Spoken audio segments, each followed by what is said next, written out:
let's say that she talked you into going to some kind of a family event, some kind of a cookout or whatever, a reunion or whatever, and you went and you kind of got burned out with the idle chit-chat pretty quickly, and you kind of went off over there away from the crowd and got on your phone and kind of entertained yourself. Just made that up. Okay? So now, on the way home, she's going to engage in this false assumption stuff again.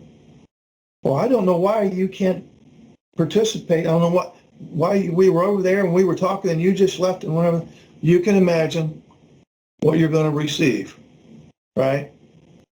So what would be going on in the case where he just was bored to death with chit-chat and it was no fun to him and he went over there and entertained himself?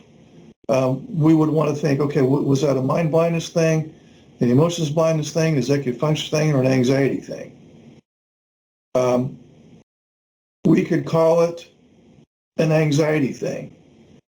And this is a hell of a paradox. You wouldn't think that things that are boring raise your anxiety. I'm talking about specifically people on the autism spectrum. You wouldn't necessarily equate boring with anxiety.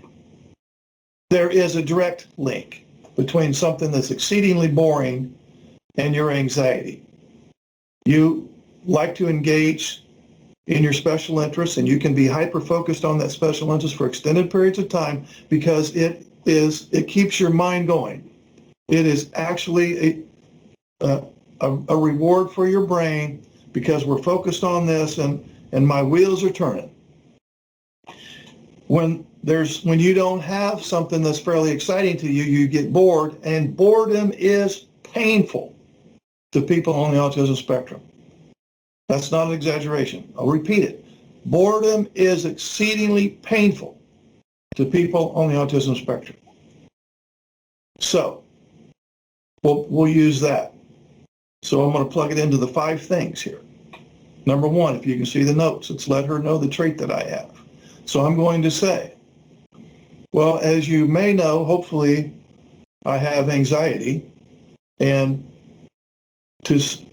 I was honestly kind of bored with the chit-chat, and it was kind of raising my anxiety, and so I went over there to distract myself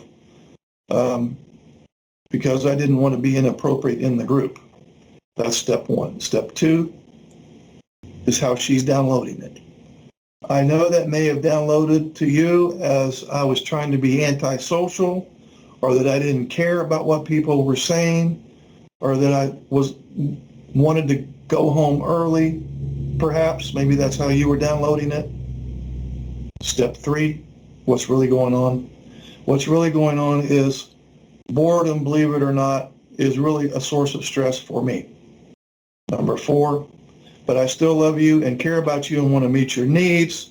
Number 5, so it would be helpful to me if in the future we could not linger at these gatherings for 3 hours.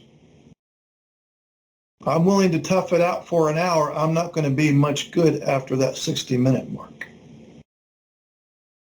So in this way, you're letting her know what's really going on so that she doesn't make the false assumption, and you're offering a solution.